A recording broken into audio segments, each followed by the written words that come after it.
Welcome to the Loud Whisper Takeover podcast. My name is Cindy Claes. I'm an action actress also making film. As a human being and as an artist, I've always valued personal growth. A lot of my artistic work is about transformation. Right now, I'm working on a new script. I'm writing a new action movie. I don't know yet where it's going. I'm at the very start of it. But the development of one of the characters is tied to the processing of trauma. Today, I have a very special guest. He talks about the creative process, community building. He's based in LA.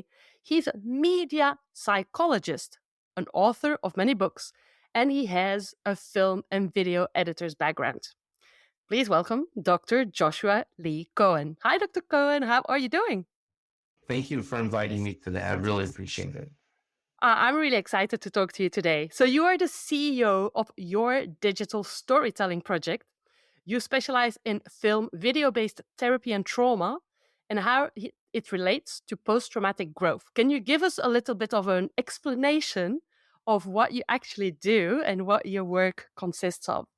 Well, as a consultant, we're going for some grants with the government right now, helping a company called LaughMD, which shows comedy videos to patients in hospital settings.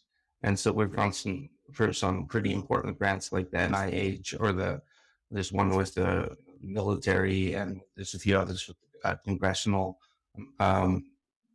So we're trying to get funding for building the app, making it more focused on certain populations. We've used it for cancer, chronic pain, and we're getting clinical trials done in those areas. So laughter is the best medicine, so we're using it as medicine. That's just one of my clients, but it gives you an idea of how, when I consult, what we're going for and getting funding through these avenues, and it uses the research that I did from Rutledge to help support that. And so that's how I use film and video therapy, is we're going to the future and building different examples for people to use. And the book is really a collection of people all over the world. So I have people from Italy and Spain and a lot from the US, including the famous General Patton's grandson, who does these multi-day filmmaking workshops on army bases across the country. And they've done clinical trials on their method, and making films actually reduces symptoms of post-traumatic stress for those suffering from service-related stress. So, when you're saying you're, for example, showing comedy videos within those sectors, are we talking about short films? Is it like, are they informative sort of videos? Are they fiction? What sort of videos are we talking about? They're actual like Seinfeld or Monty Python or just funny cat videos, stand up. But we've gone through and vetted them to make sure that they're not inappropriate for hospital settings, so that they might trigger them. It's still in an early stage, but there's a lot of other features and tweaks that make it specific to doctors as well. And right now we've been on the front page of New York Medical on one of their websites. There's been research and anecdotal studies done also in the USC Norris Cancer Hospital. It was launched at Cedars-Sinai when it was a television show, and a few other places that have used it, including Norris Cancer Hospital for the iPads to be out, and the USC's IGM Art Gallery at the Keck School of Medicine. So it's a real interesting piece when you see people laughing and you realize that this is actually helping them. It makes you laugh, and then you go, wait, I just laughed, and that helped. And so it helps to lighten the mood, but it also physically has some health effects that are almost like medicine. And so it really helps in so many ways. And that's just from watching films. The cancer research that I did I didn't do it, it was one of my authors. It was also in New York and working with the transitioning age youth population. Now, cancer is pretty difficult to go through already, as a lot of people know. And so the psychological effects of it were a lot of depression, PTSD, anxiety. And so making narratives and making movies actually help them to process it and internalize it. Created, in some cases, some of the studies showed hope and mastery over their skills and reducing some of those symptoms of depression. It gives meaning. And a friend of mine who is a film editor in the Directors Guild has also trained under Peter Levine's method, which is a method for trauma. And it's about dealing with overwhelming experiences. And he says, if you can learn about sensation, affect, behavior, and meaning, the way that Peter Levine talks about with trauma, that's what makes a good film. He's saying that you want a film that is a lot of sensation and then not just words and dialogue, but like music and movement. And then the affect, you want to feel something. And then there should be a behavior, some sort of action, and then an image, of course, and then meaning. And he calls that side, and Peter Levine calls that the side bam. And Paul likes to go, yeah, it's the bam. Try to remember, it's got a punch to it. So that when you look at your films or you look at any of your work, you can say, does it match? Does it resonate with the side bam? Does it give it all those elements? And meaning shouldn't really last in a film. It's really a medium that moves and gives sensations, and you feel it in the body, not so much in your head. And that's what also works for trauma. And that's why it's a pretty good match with filmmaking, because in the military, even, there's a very similar ranking to how they set up a film hierarchy. And so the military found it very easy to go into these workshops because they knew exactly how to follow the place and who was in charge and how to follow that order. Even if they were different ranks, but they were doing in the film. So it allows people to collaborate, gives them a sense of community in the project. And there's a lot of things that it can be used for that can be very healthy. And so if we're talking about the person that is watching, right, the film and the positive effects that it has, are you saying that all the content that is being shown has a positive aspect, it's comedy, that sort of things? Or would there also be films that might be very sad to watch? Does that also help to process some part of their emotional trauma or not? Yes, we're not doing that with this one, but when it comes to Aristotle, if you go way back to the Greeks, he had the term catharsis, which meant literally to purge or to vomit.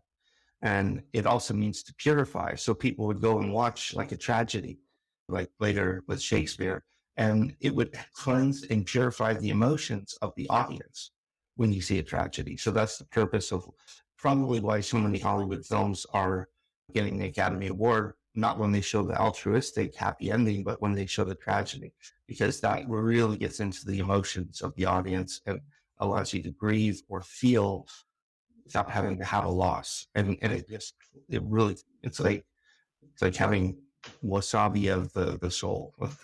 It cleans out your system.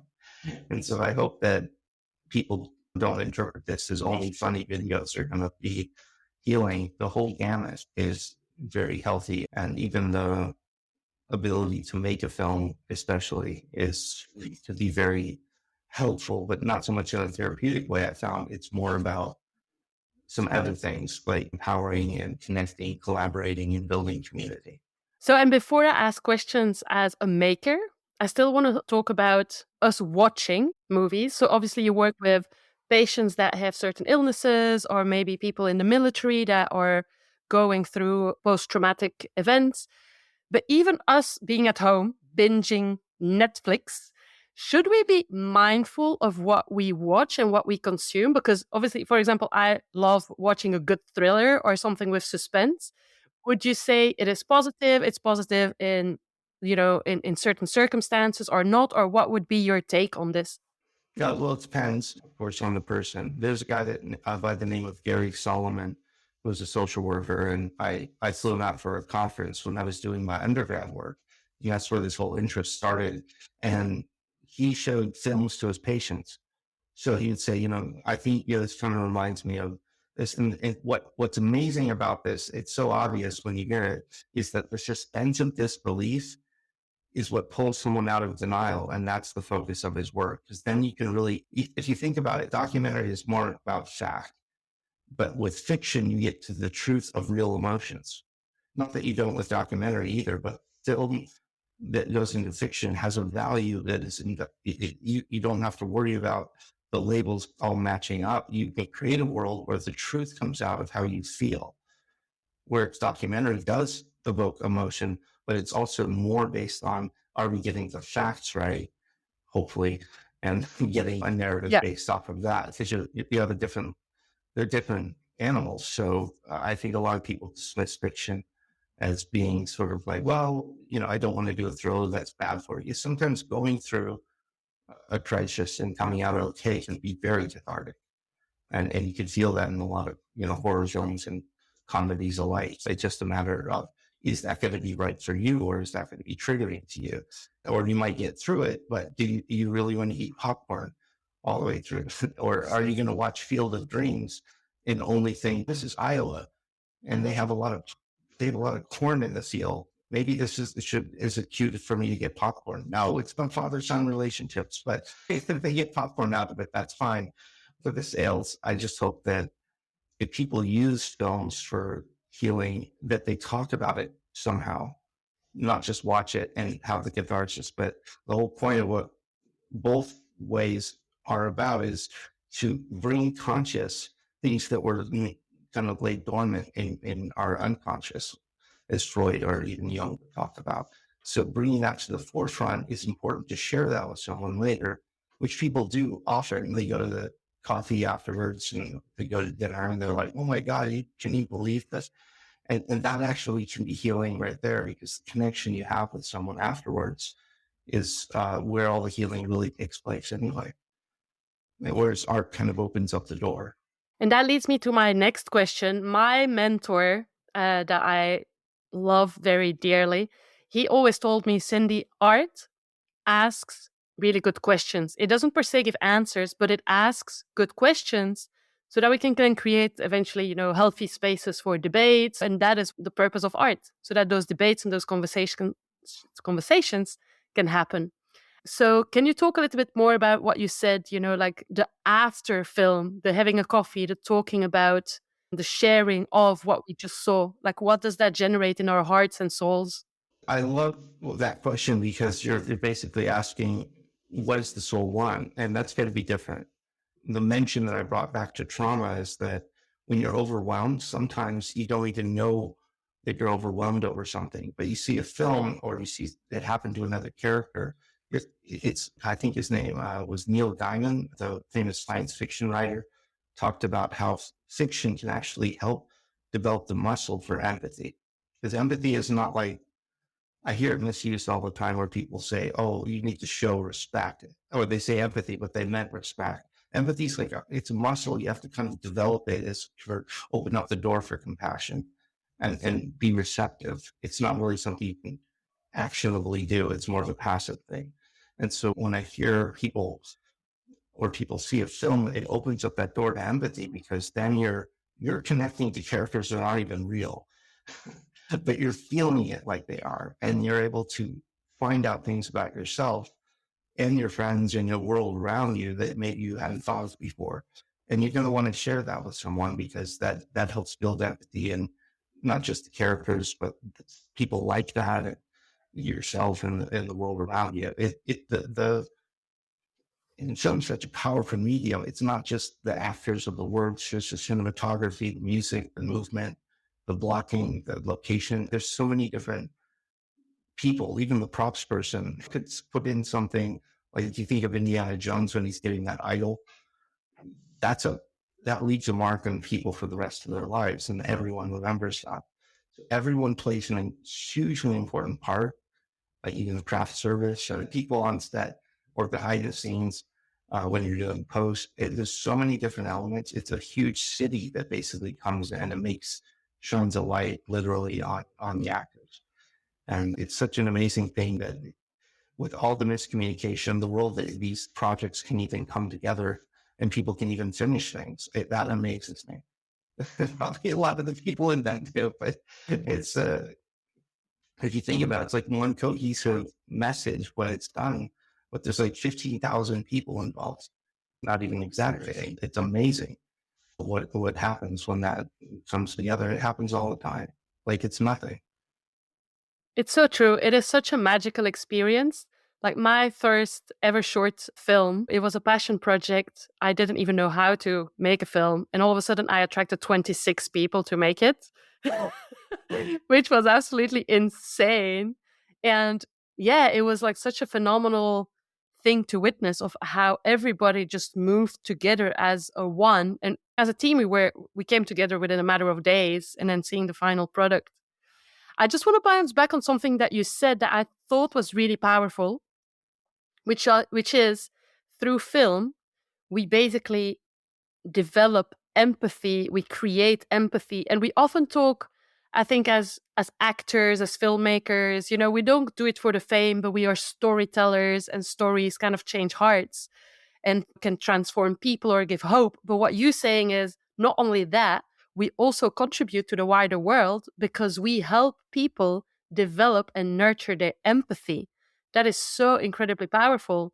So how would you say, how do you see the power of film even going beyond processing trauma, but actually even being able to contribute to a way better world in that case?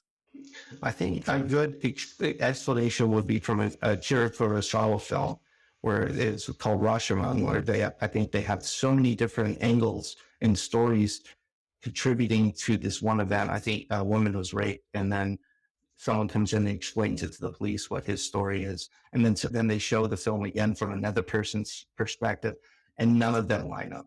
Like, they're all totally different accounts of the same event. And I think it was so common that people can have different stories on the same event that this became called the Rashomon effect, and people would refer to it as, we don't know what really happened. And I think that kind of empathetic response of knowing that we don't always get the whole story, and it may sound compelling, but if you hear and open up your heart and listen to what other perspectives, other political views, just with respect, and listen and think there's a whole story behind that, could be a whole movie, then you can live your life, hopefully being the star of your own film. Hopefully no one's an extra in their own movie, but it's using it as a metaphor. But to be able to listen that way and go, there's probably another whole film behind that I'm just not getting. And that leads us to being open. And that kind of openness is what leads us to empathy. I want to ask you a silly question, if I may, because you talked about films that might trigger something in us. So, for example, there is one particular kind of film that makes me cry, like in a second. And that is when there is a couple that is madly in love, and one or the other dies in the movie. And when that person died, I started crying like a fountain. And I always thought, why do I have this sort of reaction? Do I have like a past life where, I lost the love of my life, or what is this? Because I cannot connect it to anything that I have personally experienced. So what would you make of that? When you focus on something that's not real, or like when you're playing as a kid with a toy or a blanket or teddy bear, that's a transitional object, because you're putting characteristics to it that are part of you. And I lost a teddy bear when I was a little kid, and it was like a horrible experience. It's just an inanimate object. But when you carry an emotional charge that you project onto something, which, think about, like, what is film? It's not even real. It's just solid frames that when you play it really fast, it's literally projected. And that is a term they use, because you're taking your imagination, your internal worlds, and putting it all on the line and trusting that they're going to take you to a good place. Because if you think about, like, anything that happens in a film, if that happened in real life, you wouldn't be crying, you'd be fearful and scared and all these other things. But because you trust the filmmaker that most of the time they're going to resolve the issue, you can eat popcorn and enjoy it and pay money, because this experience allows us to surrender into a pattern that is like reassuring, that life has some sort of meaning to it in that brief 2 hours. So hopefully, like, I'll cry off of weird things. Like, I just saw the Steve Martin documentary the other day on Apple, and I love the movie so much because here's a very funny comedian, but also had some very poignant, like, romantic roles throughout the years. And I'd seen all this stuff growing up, and it's just like to see an arc of a human being to be able to act so seriously and write very poignant novels, and at the same time be hilarious. That really, I think, reaches people in different ways, because you don't see a lot of actors at that range. And these like in his 70s now, but seeing that kind of like whole breadth of a human being and showing the public like, hey, this is what happiness looks like. You have to go through some stuff and you have to be a little, you can study philosophy and logic, but you also have to get a little silly. You have to be able to connect to people. And that's what his focus was. I guess in college, he studied philosophy and wondered about the meaning of life. But then at the end of the day, he said, I'm just going to focus on my craft. But philosophy kind of told him how to break things apart, and comedy helped connect him and bring things together.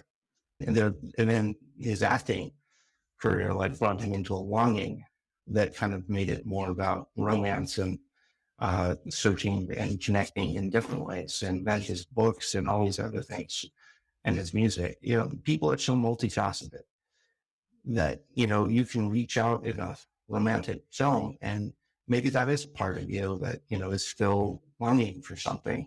And then it dies and you're like, wait, that's not the way I wanted it to be, but it doesn't happen. That's the cool thing. It's like you get a relief. You don't have to actually grieve, hopefully, but that maybe there is something, a loss there that needed to be completed. And in real life, we don't always get to complete or see the ending of things, whereas we see a tragedy, but at least it's over and we can close that part off and the credits roll. It'd be nice if we had that in real life. We have commencement ceremonies in school. We have like little rituals, but it doesn't always happen. Some things are just left like a sentence that's not even finished. So hopefully it hopefully was a good cry is what I'm asking. Like hopefully it wasn't like, oh my God, I hate this. Usually I have like really deep, profound cries. I'm like in full empathy with those characters, but I can really connect to what you're saying. Maybe there is the loss of something else that happened in life, and that was just my way of processing it through another story that was maybe not linked with what I saw, but there was the essence of that story that kind of triggered this emotion or, helped me process a emotion. It feels good too. Like it feels powerful. It feels overwhelming. But when you're done, you feel like a balloon that got deflated or something. It's like, how did this magic happen? And because it touches you in a way that I don't think any other art form can, because it includes all the other art forms. You've got music and you've got dance. It can be anything. And to answer your other question, I think it can address wars that have not been, it does. You think of like the John Woo films, or he answered questions about love and war at the same time. There's lots of examples of that where they expand their scope to include this political and sociological questions that may not even be answerable. And in some cases, they just answer the question in comedy, like for the different opinion on this, but like Bruce Almighty might actually include Morgan Freeman as God. Yeah, that's the character. So like there's very little room for debate about what his existence, and they can get in more questions about in that context. I'm not going to throw the atheists off the cliff yet, just to be able to say, hey, this allows a different kind of discussion to go out there. And it's fun. And, it's the suspense of disbelief that allows people to enter new discussions and new worlds and feel things that maybe they wouldn't have felt before. And this conversation is also giving me a lot of confidence in what I'm doing now, because I'm writing a new script. But then there's this thing of, okay, I'm writing a script and I'm following whatever is coming up, and that's creativity. But then these questions start, right? It's like, yeah, but what kind of audience is going to relate to that? What kind of, I'm already further ahead in the process, whereas I should just trust that the script has an essence, with a character that has an essence, and whatever the character will feel, well, another person might get healing through it, even if it's not that particular story that played out in their lives. So you are also coaching and consulting for people that are involved in film and making film. So let's talk about pre-production first. So pre-production, there would be the screenwriter and then the producer and like the director and casting and things like that. What kind of things would you give as advice or top tips or a special point of view that you have for everything in regards to pre-production and how we can implement what you're researching and what you're working on within that phase of filmmaking? Well, I'm going to plug a company that does location scouting and uses virtual reality for pre-visualizations. That's the third floor, and they're huge in what they do with everything from Game of Thrones, the Avengers, all the huge effects films. And what they've done is they just do the pre-visualizations for using VR. I think VR can be very helpful in a lot of things. I didn't know that they also used it for location scouting. So the location scout in pre-production wouldn't have to fly out there. They could first see it in VR and move around and get the shots lined up and go, that's where we need to go. And they did that a lot. And so virtual reality is being used more and more in Unreal Engine, even to give the directors a real sense of power and form before they even start. And the other thing that I love that kind of merges pre-production and post all together now is Unreal Engine, also coming from virtual reality. Dr. Skip Rizzo did the forward to my last book, and he's at the Institute of Creative Technology at the University of Southern California. And they combine people that are academics and Hollywood people and all kinds of creatives and technical people and to write new technologies for medicine. And they've done that with the Army as well. And so what I love about what they're doing with the Unreal Engine is it takes all those elements together, and actors are mostly reacting to things. So if you're going to put a dinosaur from like Jurassic Park or like Robin Williams was always joking on Jumanji in those interviews where he's like, you can't see the rhino, how are you going to get around? And so what I love about the Unreal and virtual film set is now they can see it. And then that also helps the people in doing pre-production for their, for cinematography, because now they're getting reflective light instead of a green spill, and a lot of like real sunsets that you can shoot for hours at a time now, or literally move mountains. It helps both pre-post and pre, during, and post all together, and just brings it back to storytelling. So, and I'm hoping that will come through in film and video therapy so that patients can use that as well. And they actually have like a $20,000 version people can use, and even one on the iPhone. I found this company that's will allow you to put Unreal like right into your iPhone and shoot it. So you can have like a set behind you and then move the iPhone, and the set moves along with it, even on such a low budget. So that's opening up doors for what I'm trying to do, so that a doctor or a psychologist can use it and make movies with their patients. And what's the material? Just like I think it was Gabriel Byrne in the HBO special, in treatment. They just showed them doing a session, and that was a whole hour of an HBO show. And they did a whole series on that where people just, without cutting away or showing flashbacks, they just showed really a well done drama of what goes on in the therapy room. Because it's a story, ultimately. People are coming in, you don't know where they came from. They share something very intimate, and then you have to listen and open up your heart to them and try to not coach them, because you can't tell them what to do. You have to be able to ask them questions that will hopefully lead them to themselves and let them do the work. It's really hard to do. And the guy that plays the therapist in that TV show, it's called In Treatment, again, just so people want to look it up.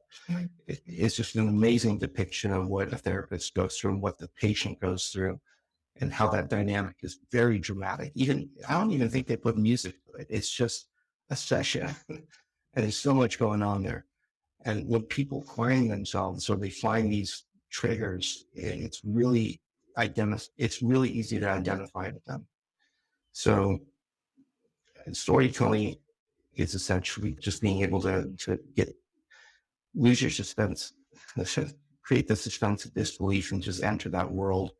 And that's why I see the parallel with therapy. It's just know that each person is in their movie, and even try to use the techniques of film.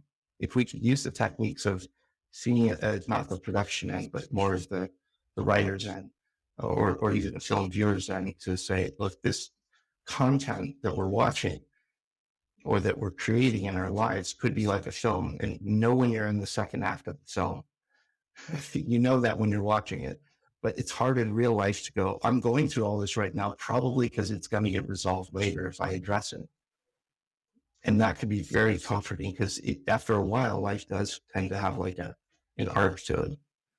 And watching films teaches us how to act and how to be, and also how to enjoy, how to celebrate, how when that lull comes out, not every part of the film is full of conflict. Sometimes they're celebrating, partying, or there's so much to life that pattern mimics, and that is very important to therapy. So you talked a lot about sort of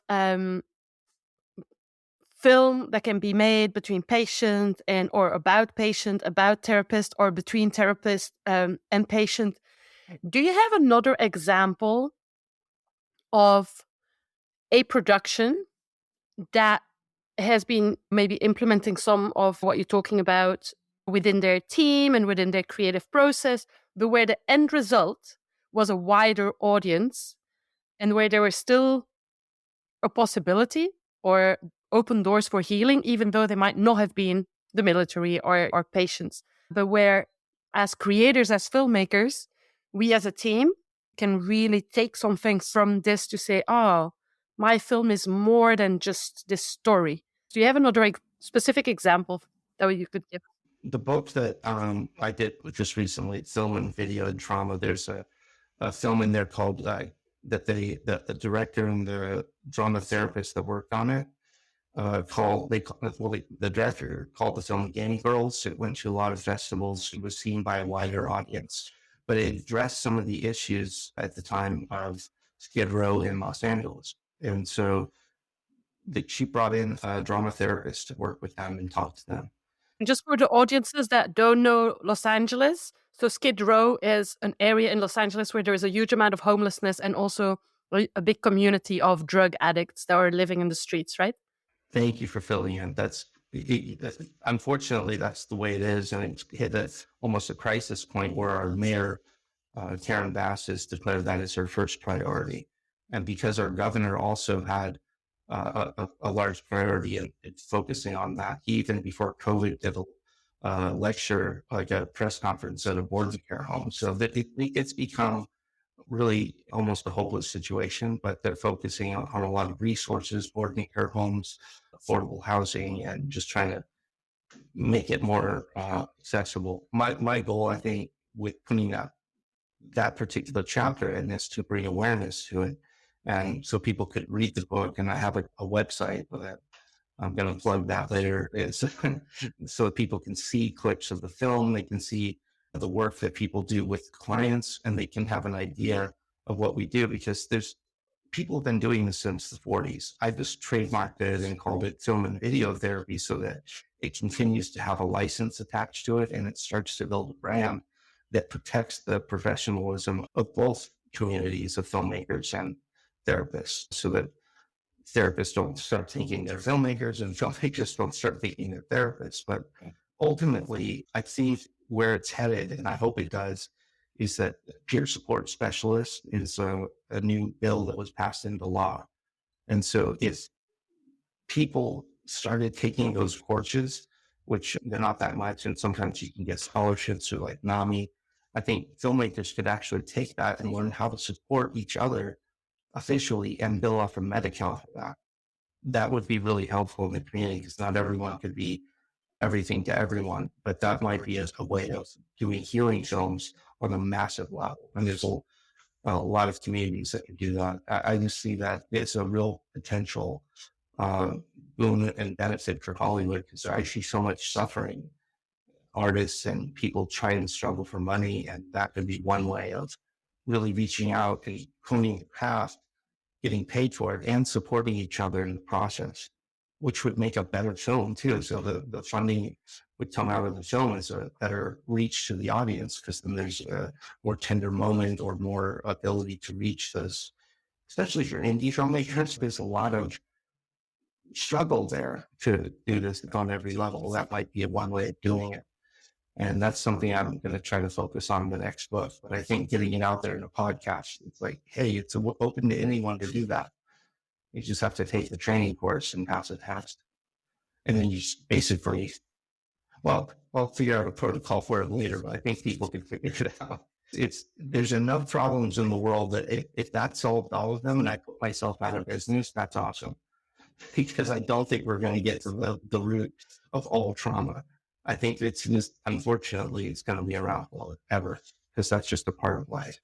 But if that right there could help make filmmakers' lives easier to connect and give them more tools to connect from mental health so that they make better films, but also more importantly, they have more fulfilling lives. That would be the goal of what I'm trying to do. I'm more focused on the filmmaker than the end product. Whereas I think traditional films are more about, let's do whatever it takes.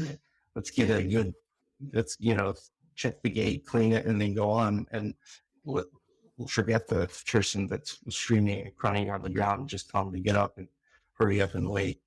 It's not always like that. If the priority is on the filmmaker, just like in any business, I think you're always going to win. And that one takes a different skill set.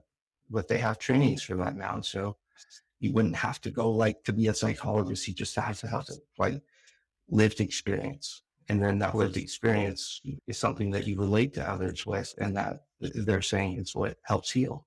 You also told me that one of your biggest successes is actually healthy relationships that you've lost and rebuilt through your work.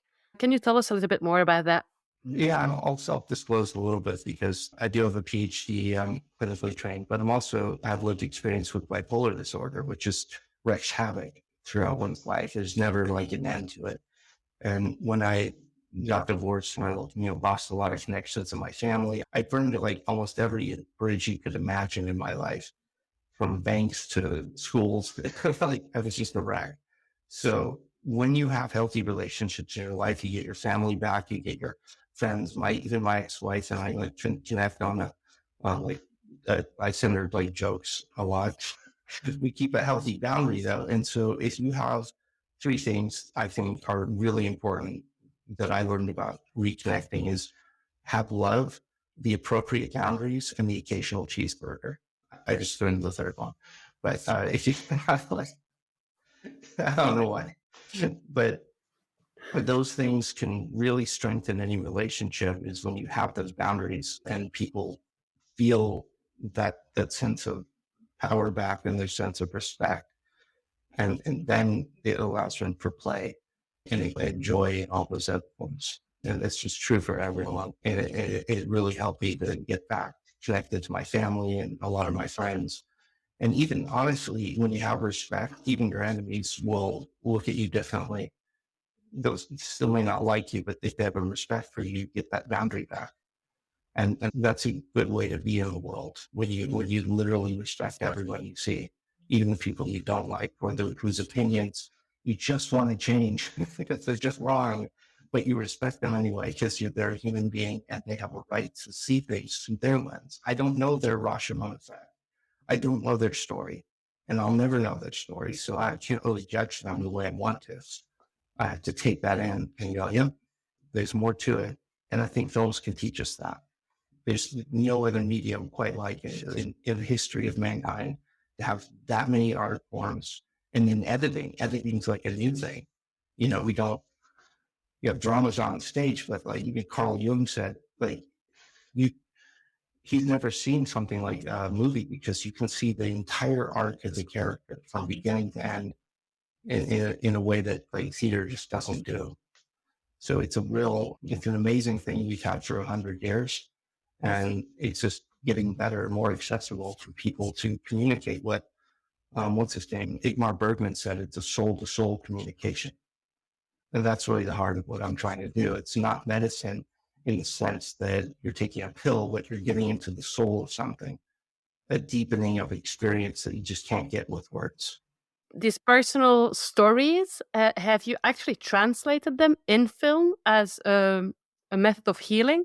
Or can you recognize things in your scripts? Or is it just, no, that was maybe the start of the journey that was to come, that you're in the path that you're walking now?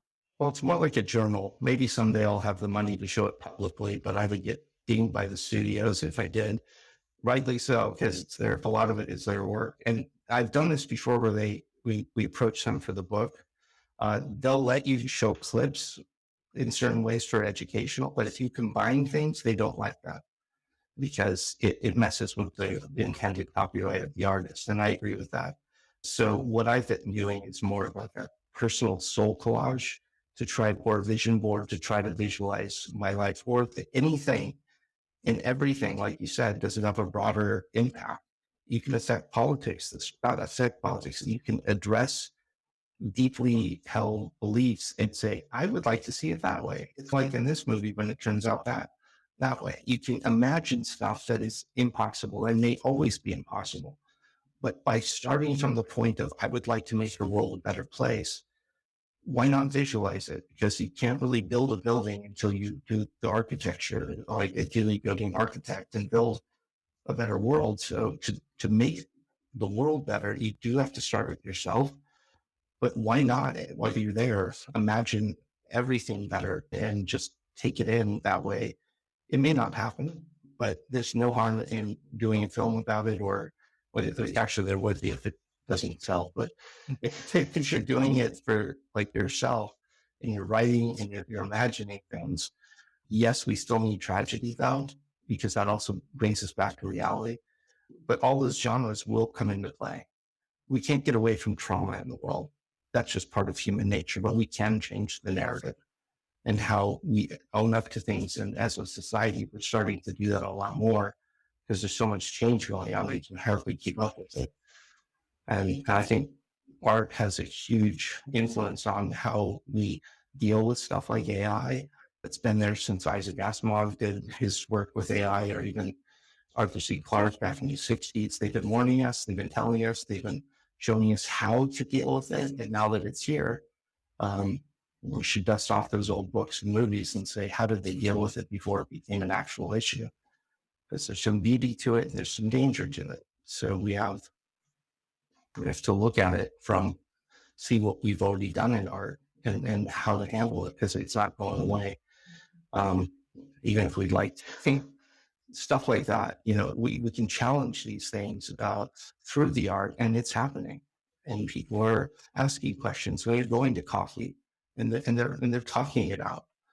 I think that's healthy. And if it weren't for art or music, we wouldn't have the option of like really bringing out the best of us, the best that's in us together. And that's a quote from a professor in college who said that. But I agree with that. He used to work at Roger Corman's studios too, and wrote for Alfred Hitchcock. So he was the funniest little professor, but like his whole thing is character. I don't think films are only about character. I think they are, but there's so much more going on there. And so, but that sentiment that we can be our best selves, it is something I think is not unique to film, but it brings out a heck of a lot more than any of the other art forms individually. Really positive thing. Even the tragedy can all better us. It can make us stronger. It can make us weak in the areas we didn't know. It takes us to places about humanity that are awful and awesome. It's interesting that you were talking about AI, because obviously there is hope associated to AI. There is fear associated to AI. We talked about processing trauma through the process of filmmaking, but obviously very often we see trauma as something that is in the past and it kind of stays with us. When we talk about AI, it's more a future projected sort of fear.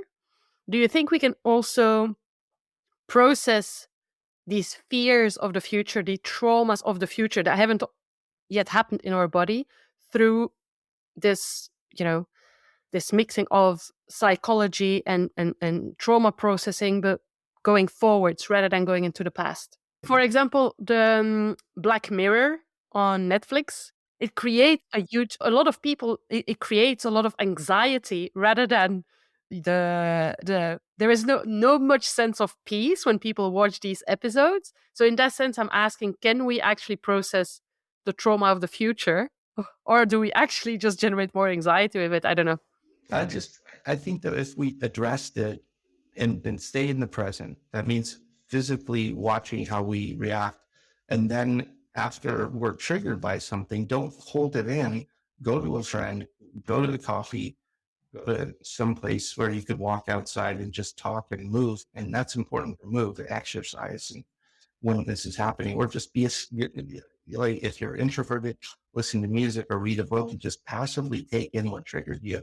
Because it's good to get a little triggered because that means there's something affecting you and you need to process it your own way.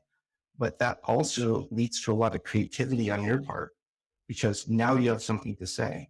Now you have an opinion that has triggered you that you need to express. And that can be really inspiring because that's what's so cool at our visit. Like you said, it doesn't have to answer all the questions, but it does ask the good ones. And Black Bear is a really good example of technology and futuristic stuff that brings up future anxiety.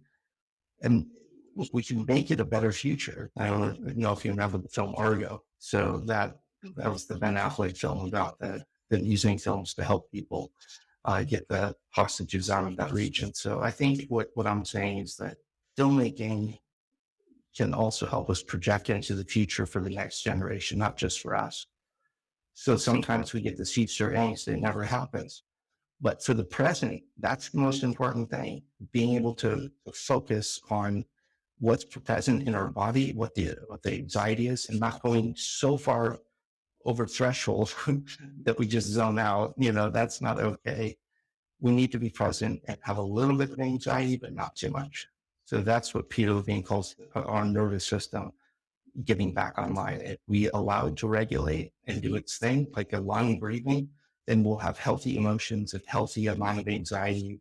We'll be talking with our friends if you're extroverted and listening to music or reading quiet books. And that's how you process things as an introvert. There's all kinds of in between. But my point about creativity is we need all that to create new stuff.